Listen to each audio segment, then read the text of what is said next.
Hi, Dr. Avinash here. Welcome back to yet another pre-recorded session. In my live session, I have already explained to you in details the different receptors of cholinergic system and their function.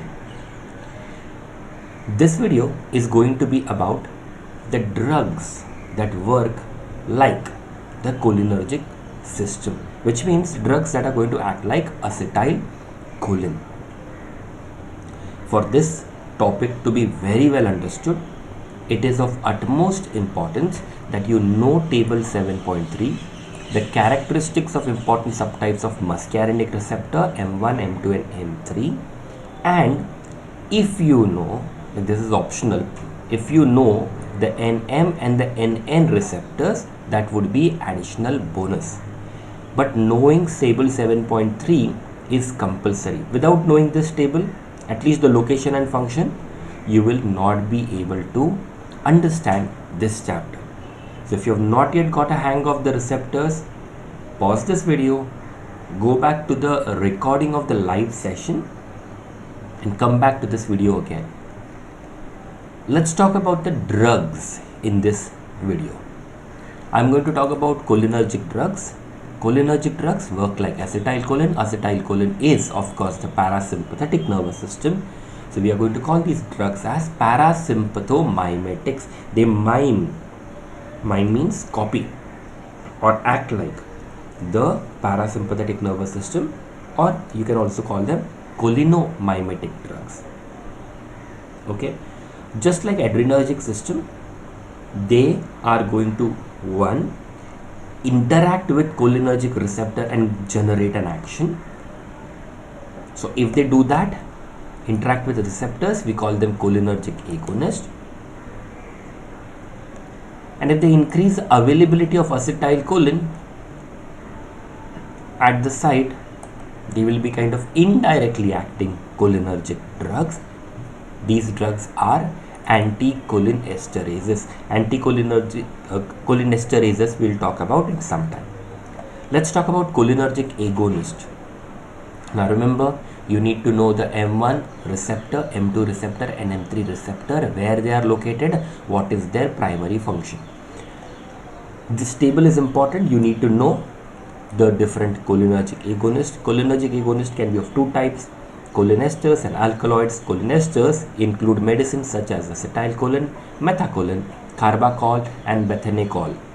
Alkaloids include medicines such as muscarine, pilocarpine and arecholine. We are going to talk about acetylcholine as the prototype and then compare everything else. Okay, now it's a simple thing. If you know M1 receptor, M2 receptor and M3 receptor, by now you already know that muscarinic action of the heart hyperpolarizes the SA nodal cell, and when there is hyperpolarization, action potentials do not happen, right? This decreases the rate of diastolic depolarization, hence bradycardia can happen. Simple.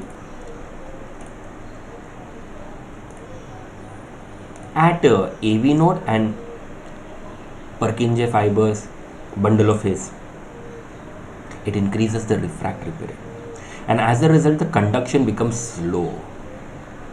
So atrium will contract, but the message will not go to the ventricles on time. The PR interval increases, and sometimes you get a heart block like condition, atrioventricular block.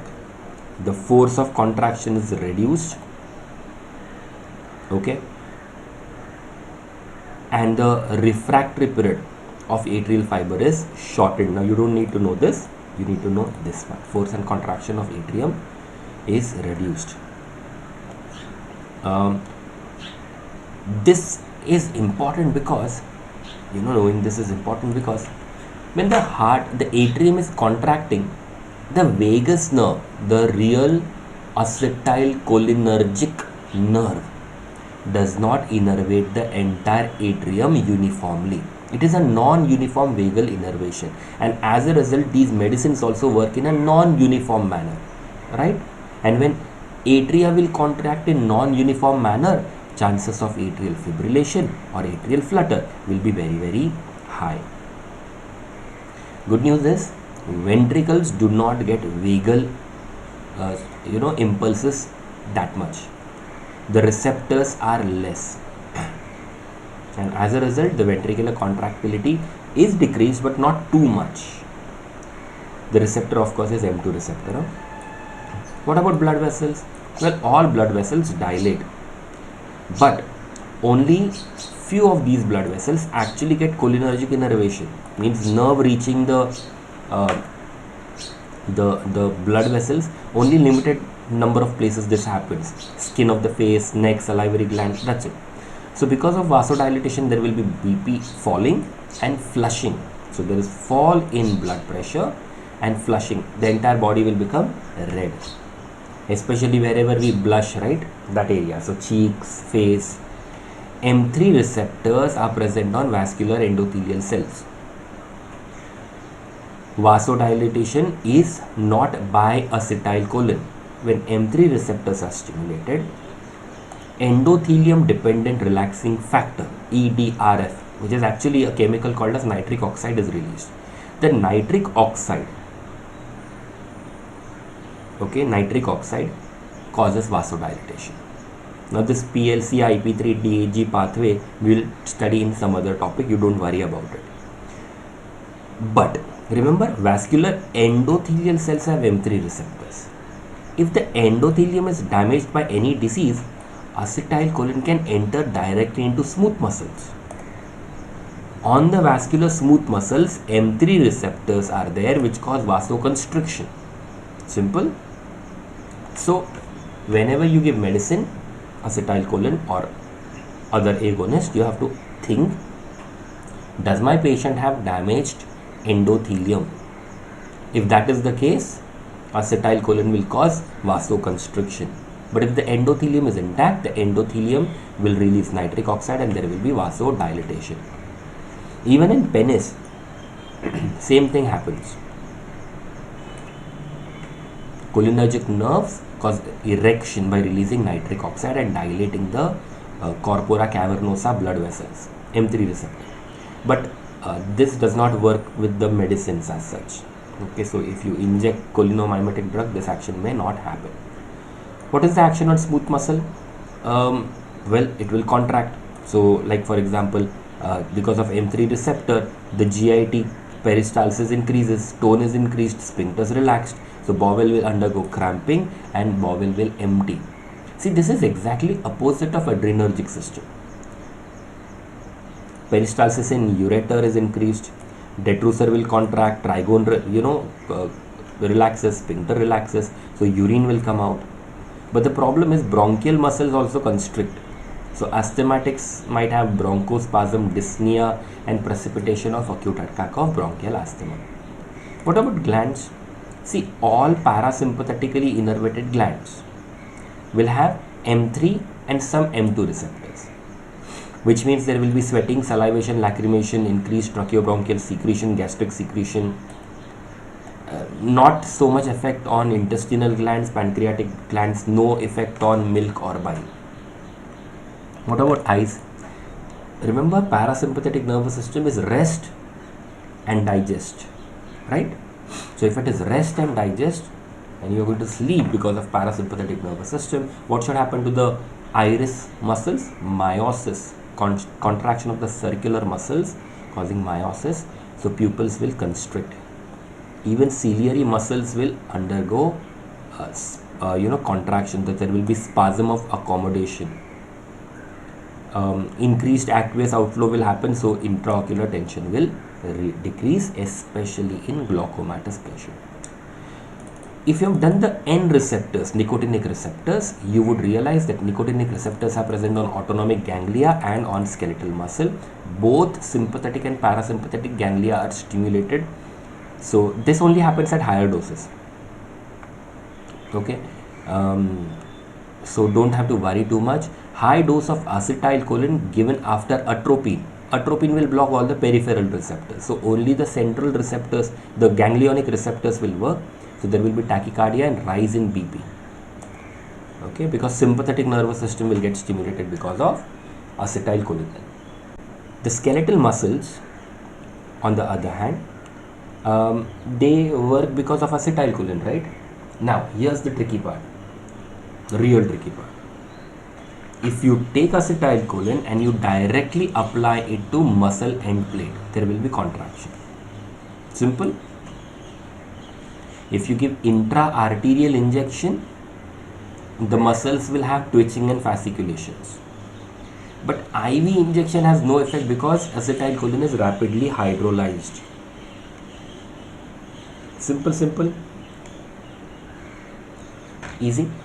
Of course, there are some actions on the CNS also. The good news is acetylcholine does not penetrate blood-brain barrier, so no central effect will be seen. But if directly put inside the brain, there will be arousal followed by depression. So there will be a complex behavioral and neurological effect. Okay. So where will we use cholinesters? We rarely use them. Acetylcholine is not at all used because it is very non-selective. The only cholinomimetic drug probably you need to remember is pilocarpine. It comes from a plant called as Pilocarpus microphyllus, and it has muscarinic action and also stimulates ganglia. Okay, so if given systemically in the body, pilocarpine will cause sweating, salivation, increases other secretion.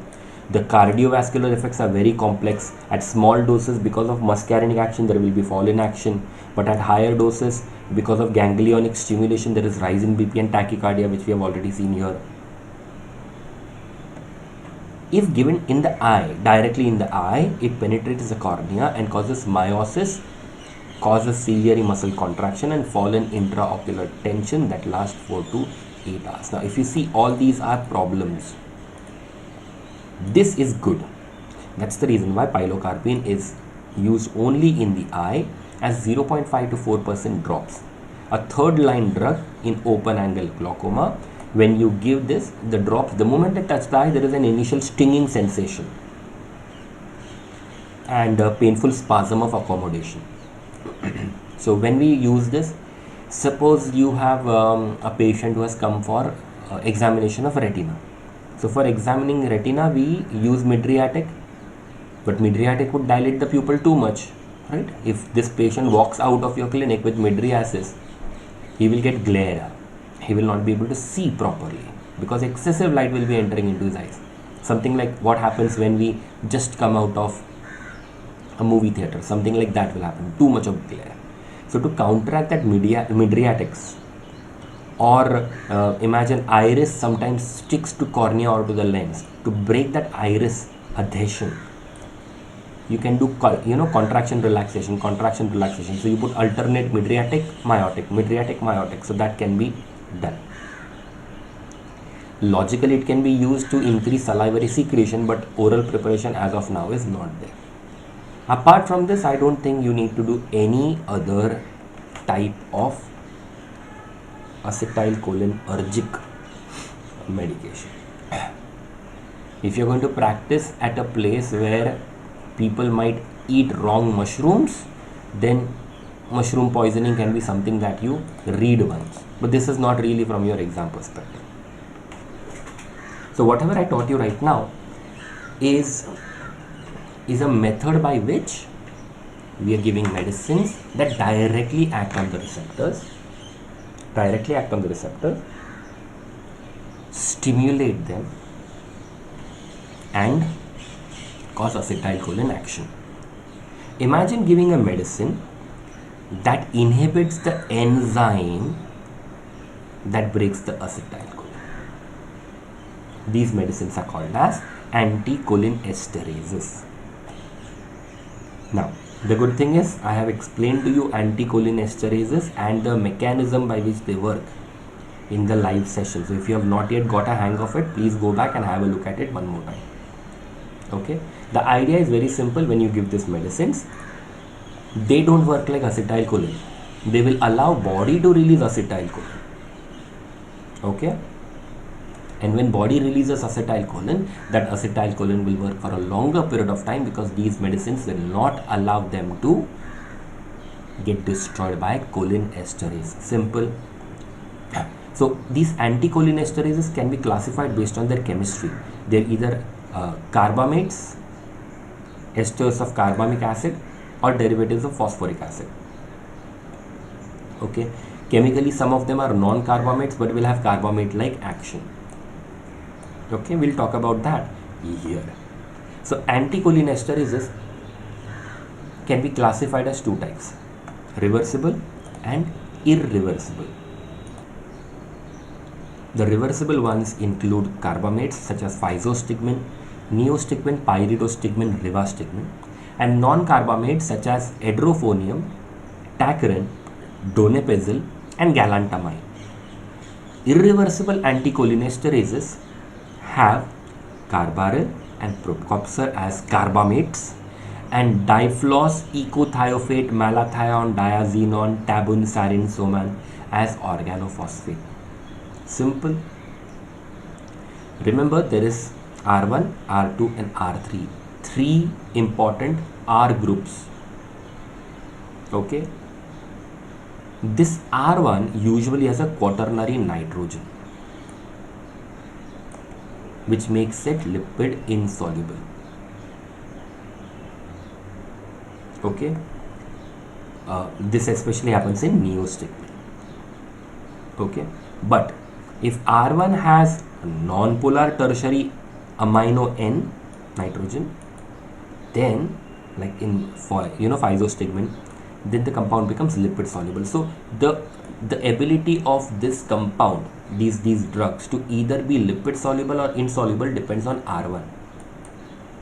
All organophosphates except ecothiophate are lipid soluble.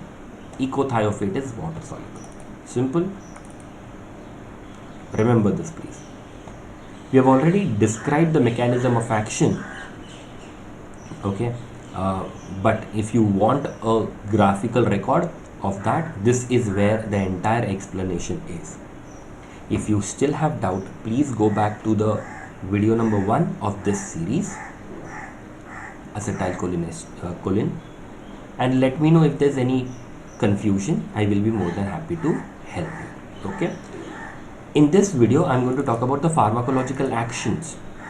See, anticholinesterase by themselves don't do anything. They just amplify the actions of whatever acetylcholine was released inside the body. Simple. So, quantitatively speaking, they're just like the first category of drugs, cholinergic agonist.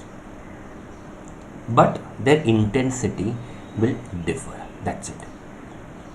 All the lipid soluble agents now, they will have more muscarinic and CNS effect.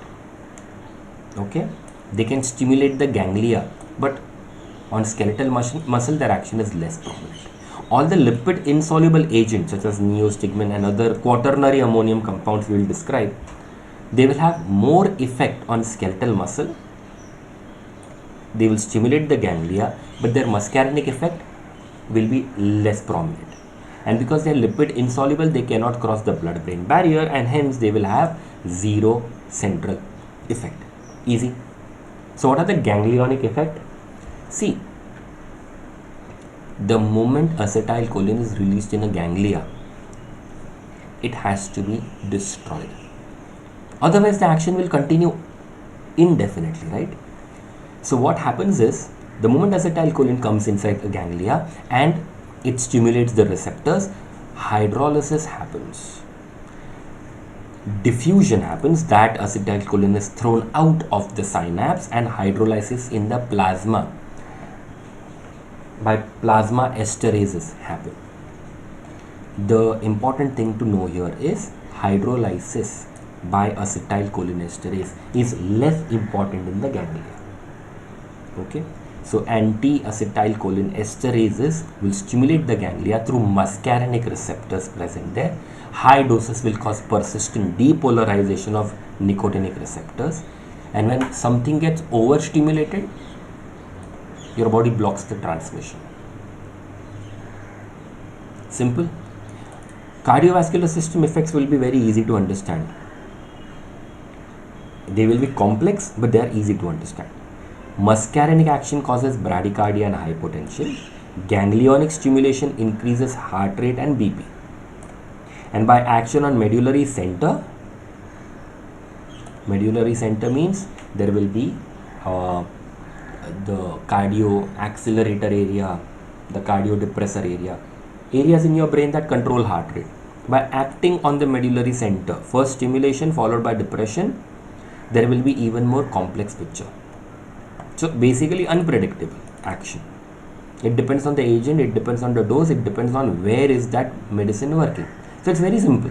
If only muscarinic action would be there, bradycardia and hypotension will happen. If ganglionic stimulation is important, then rise in heart rate and BP will happen. And if action is on medullary center, there will be initial stimulation followed by depression. Bradycardia and small rise in BP is common with moderate dose of most. And what will be the action on skeletal muscle? Acetylcholine released by a single nerve impulse will not get destroyed immediately. So it will have more chance to bind to the same receptor or to act on neighboring receptors. Okay, or it can even act on the presynaptic neuron. We call it retrograde activation of prejunctional fibers. This can cause so much repetitive contractions that it will produce twitchings and fasciculation. Okay, if the muscle was paralyzed by a medicine called as curare, we are going to talk about that in skeletal muscle relaxants. Or the patient had myasthenia gravis, the force of contraction will increase. Here muscle twitching will not become prominent. If there are too high doses, then too much depolarization will happen, then there will be block. So weakness and paralysis will happen. Here we use neostigmine and its congener. They work better. And as far as the CNS actions are concerned, all the lipophilic drugs which enter into the brain produce generalized alert response, improves little bit of brain function, especially in Alzheimer's disease, and at higher doses will produce excitement, confusion, disorientation, tremors and convulsions. Okay, it's like having super party. I hope you're getting the example that I've given you in the live lecture. Other effects would be on smooth muscles and glands.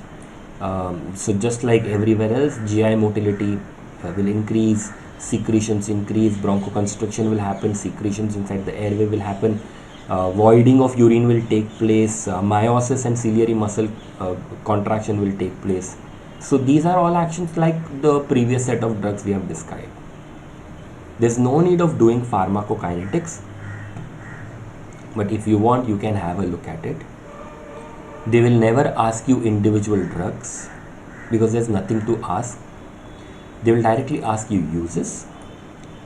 The only important things that I want to tell you is physostigmine is used as eye drops, freshly made in ophthalmology department. Neostigmine we'll use in myasthenia gravis. Pyridostigmine is just like neostigmine but less potent and longer acting, so less frequent dosing will be required. Rivastigmine crosses the blood-brain barrier, so it's kind of brain selective. So Alzheimer's disease is where we use it. Same goes for donepezil and even galantamine. So rivastigmine, donepezil, galantamine. I'm so sorry for that. Rivastigmine, donepezil, and galantamine are used for Alzheimer's disease. Most of the other medicines are actually pesticides and insecticides. So where do you use it? As a miotic in glaucoma. In miotics, meiosis means constriction of pupil. When you give this medicine, the tone of the ciliary muscle increases, okay, as well as the sphincter pupillae increases. Somehow, by increasing this tone of muscles, the outflow of aqueous humor is facilitated. It increases drastically, because of which intraocular tension will fall, especially in open angle glaucoma. So here we will use pilocarpine, preferred drug. It's rapid, short lasting action. So every 6 to 8 hours also if you put, it's more than sufficient. See, intraocular tension will fluctuate in between, but still it's better. Some side effects would be pupil is constricted, so diminution of vision, especially in dim light, will happen, or spasm of accommodation will happen, because of which the patient might not be able to see long distance. plus brow pain can happen. Simple. Because of spasm of accommodation. Apart from that, some nausea, diarrhea, sweating, bronchospasm may happen if too much of these medicines are taken. Pilocarpine is preferred. Other drug is physostigmine, only to supplement pilocarpine. Overall, miotics are not my first choice drugs. They are the third choice drugs. They are as an add-on therapy in advanced cases. Even for people who do not have lens, aphakic glaucoma in people who do not have lens, they are very, very effective. So in that case, miotics can be used as a first line therapy. Okay. Even angle closure glaucoma, you can use pilocarpine. Second, after refraction testing, we can use these medicines as miotics. And to prevent formation of adhesions between lens and iris or iris and cornea, we can use these medicines even to break them. We have already seen this concept. The second main use is going to be myasthenia gravis. Autoimmune disease, 1 in 10,000 population. This is antibodies directed against the nicotinic receptors at the muscle endplate. Simple. The number of available receptors, free NM receptors, will decrease to 1/3 of normal or even lesser. There is structural damage because of the antibodies, because of which acetylcholine will not be able to work properly. There will be weakness and easy fatigability on repeated activity. Patient will recover after rest because the nerves get chance to create more acetylcholine. Now smaller muscles will be affected first, eyelids, extraocular muscles, facial muscles, pharyngeal muscles. Afterwards, bigger muscle, limb muscles, respiratory muscles will get affected. The first line drugs are neostigmine and its congeners, its relatives. They improve muscle contraction by allowing whatever acetylcholine is released to accumulate and act on whatever available receptors are there for a longer period of time. Okay, and that also they also work by directly depolarizing the motor endplate. So this is how you start the treatment. Neostigmine 15 mg orally, 6 hourly, and then depending on whatever kind of relief your patient has, you can increase or decrease the dose. Please note, you have to explain to the patient that the dosage requirement will fluctuate, and there are going to be times when nothing much can be done. Like we really will not be in a position unless the patient comes to the clinic.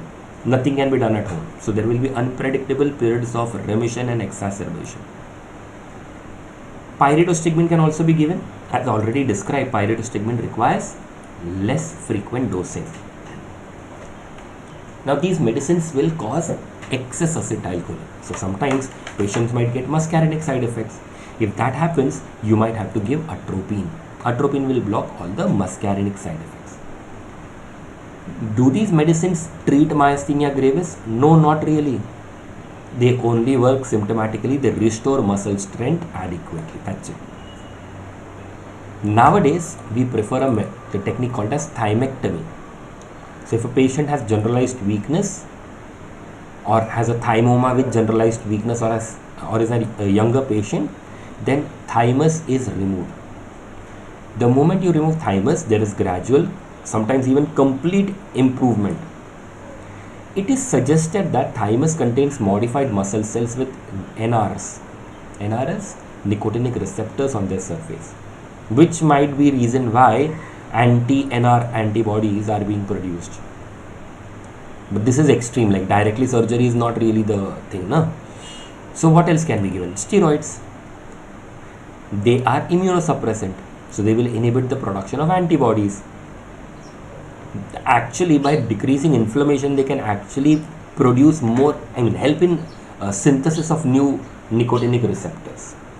Okay, but then again, steroids have too many side effects, so we reserve them for patients who do not adequately respond to anticholinesterase or have failed after thymectomy, or are people who are unsuitable for thymectomy. So we start with prednisolone, 30 to 60 mg per day. 80% of the cases will get cured, not cured, they will undergo remission. Then you taper the dose, decrease the dose. 10 mg daily or on alternate day can be used for maintenance. but there will be problems. Okay, we'll talk about those problems when we deal with corticosteroids. Immunosuppressants such as azathioprine and cyclosporin, these are two new drugs. They are also beneficial in advanced cases. Both will inhibit antibody synthesis by affecting the T cells. Now you might be wondering, if T cells are inhibited, antibodies are made by B cell. Well, helper T cells are the ones which are stimulating the B lymphocytes. So you can think of it in this way. Azathioprine is generally used first but has a slow onset.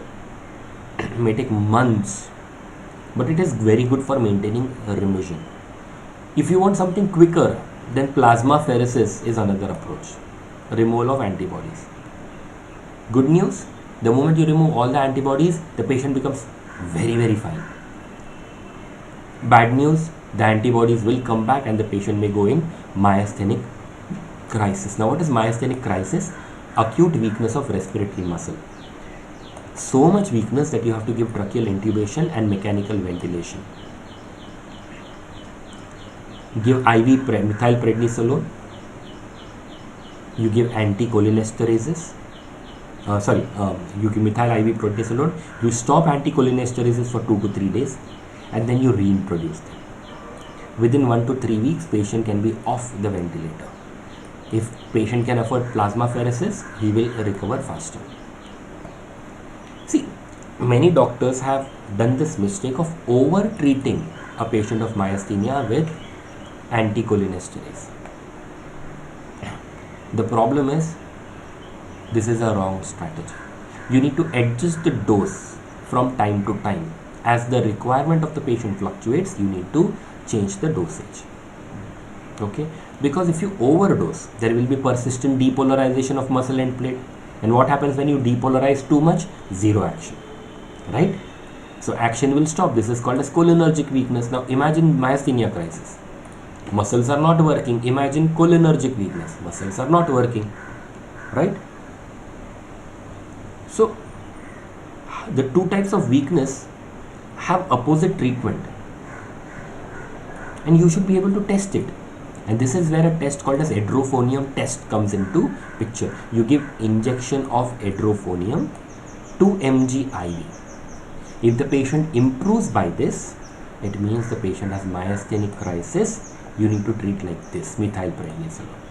And if the patient has no improvement or worsening, he has cholinergic crisis, you need to decrease the dose. So we will have different options. So the diagnostic tests for myasthenia gravis is this edrophonium. We take 10 mg dose. First you inject 2 mg. If nothing bad happens, you give the remaining 8 mg after 30 to 60 seconds. If the weakness goes away, if short lasting improvement in strength happens, this is myasthenia gravis. No other muscular dystrophy will respond to edrophonium like this. This is called as ameliorative test. If edrophonium is not there, you can give 1.5 mg of IV neostigmine. Okay. Initially there was provocative test using D-tubocurarine. We do not do it now. Okay. And if you can demonstrate anti-NR antibody, that would be even better, but very costly. The third use is post-operative paralytic ileus or urinary retention. After surgery, surgery is a stressful condition. Many times the intestines, the bladder stops working because of that excessive stress. So to relieve that, you can give 0.5 to 1 mg subcutaneous neostigmine. If there is no obstruction, automatically it will start. You don't really have to do this. Most of the time the patient recovers from surgical paralytic ileus or urinary retention on their own. Decurarization, which means we have given a muscle relaxant which was blocking the acetylcholine receptor. Then you can give neostigmine. You need to give atropine before you give neostigmine, otherwise you will get muscarinic side effects. Atropine we will do in the next video. It is anticholinergic. Neostigmine rapidly reverses muscular paralysis done by given surgery. During surgery we give neuromuscular blockers, competitive neuromuscular blockers. Neostigmine will reverse that. The patient will be able to move his hands and legs almost immediately. In cobra bite, we can give this medicine. See, cobra venom has curare, muscle relaxant like property. Ideally, you should be given anti-venom. But if it is not there, then at least till the time you arrange for the anti-venom, why not give neostigmine plus atropine? See, atropine will prevent side effects, muscarinic side effects. Neostigmine will cause muscles not to undergo paralysis. In the next chapter, we'll talk about belladonna poisoning, atropine poisoning, more details there, and other drug overdoses also. We may try giving anticholinesterases. Okay, but there is quite a lot of risk involved, and hence both these medicines have been given in small letters. Simple, easy. Last but not the least, all the lipid soluble drugs, the drugs that can cross the blood-brain barrier, they can be used for Alzheimer's disease. See, Alzheimer's is progressive dementia, loss of mental capability. This is like a neurodegenerative disorder. It has noticed that in Alzheimer's, primarily the cholinergic neurons are affected. So if we can somehow enhance the cholinergic transmission in the brain, augment the cholinergic transmission in the brain, then it might work in the favor of the patient. So that's where cerebroselective anticholinesterases like rivastigmine, donepezil and galantamine are used. Okay, they're very commonly used. More details about this when we talk about central nervous system. Okay, the last thing I want to discuss in this topic is anticholinesterase poisoning. See, these are easily available insecticides, pesticides. Okay, and when you have poisons like this, its use can be accidental, suicidal as well as homicidal. Especially small children, they might find these bottles of insecticides very attractive colors and all, so they may eat it, or they may get exposed because a spray was there and the spray went into the lungs, inhalation, or it can even be chemicals falling on the skin. So this is local exposure. So immediately after the poison falls on, say, skin, eye, GIT, wherever, we will get local issues plus complex systemic issue, which will be, of course, because of nicotinic, muscarinic and central actions, right? So for example, irritation of eye, lacrimation, salivation, sweating, too much of tracheobronchial secretions, meiosis will happen, blurring of vision. See, it's so easy to understand now that these are all muscarinic actions. Bronchospasm, breathlessness, colic, intestines will contract, so they will be colic. Involuntary defecation and urination can happen. Fall in BP can happen. Tachycardia or bradycardia, both are possible. Cardiac arrhythmias are possible. And the entire blood vascular system might just collapse. BP may fall tremendously. What about the NM junctions, neuromuscular junctions? Well, muscular fasciculations, weakness. If it works at the level of central or peripheral respiratory tract, then you can even have respiratory paralysis. Central nervous system action, stopping respiration, and peripherally on the respiratory muscles, stopping respiration. That is respiratory paralysis, right? The person might have action on the brain, irritability, disorientation, unsteadiness, tremors, ataxia, convulsions, coma, and death. And death is usually because of respiratory failure. So how do you manage?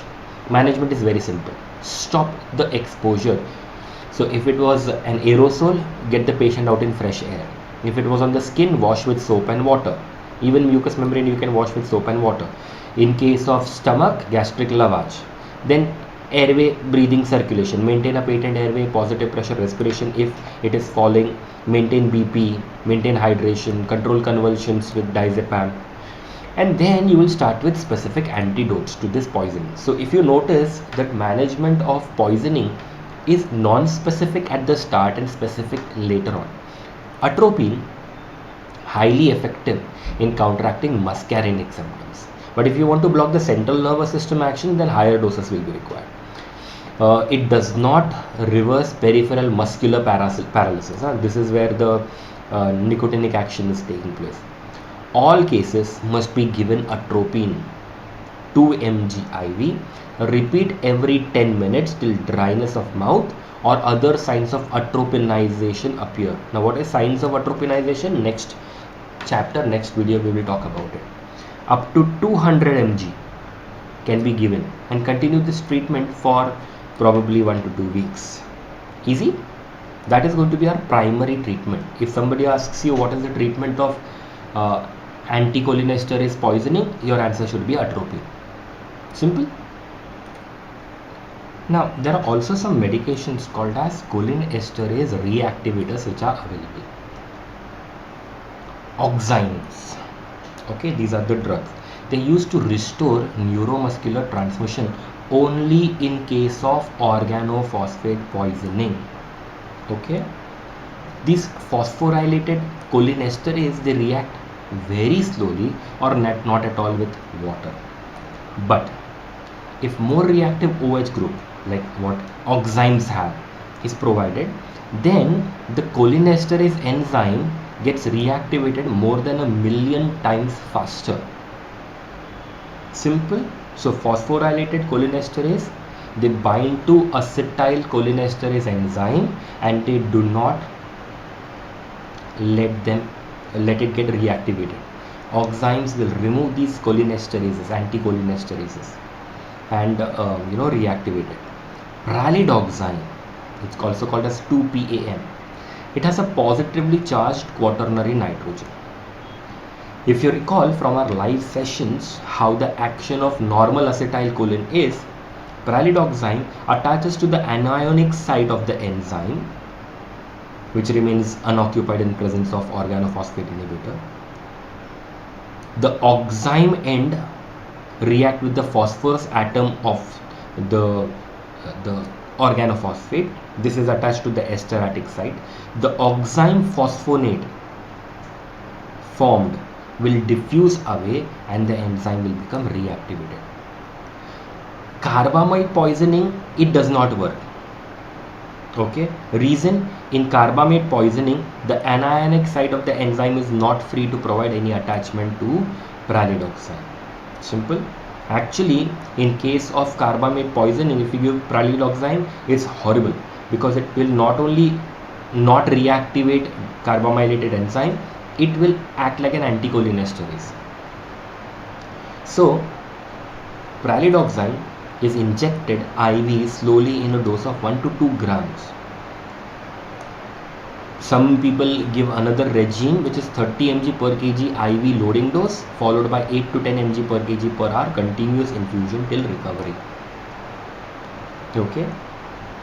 The skeletal muscles get reactivated faster as compared to the autonomic sites. This drug does not work on the CNS because it cannot penetrate into the brain at all. The earlier you start the treatment, like within few hours, before the enzyme has become firmly bound to anticholinesterase, organophosphates. This is called as aging. So before the enzyme has undergone aging, the phosphorylated enzyme has undergone aging and become resistant to hydrolysis, you need to give this. So give it as early as possible, repeat according to need, max 12 gram in first 24 hours should be given. Then you lower the dose and continue giving it for 1 to 2 weeks. Please remember, pralidoxime and all the other oxymes, okay, diacetyl monooxime is there, that's DAM. These are in addition to atropine. Atropine remains the primary antidote. Okay. Second, whether oxyme will work or not depends a lot on the original organophosphate compound, because this aging thing that we said now, different organophosphates will age differently with the enzyme. Second thing, how much poison has entered the body and how late have you started the therapy. So all these things are going to be a very important factor. Be very careful. This chronic organophosphate poisoning also, certain fluorine containing and triaryl organophosphates, It results in polyneuritis and demyelination after days or weeks. People come to us with sensory disturbance followed by muscle weakness, tenderness, and depressed tendon reflexes, almost like lower motor neuron paralysis.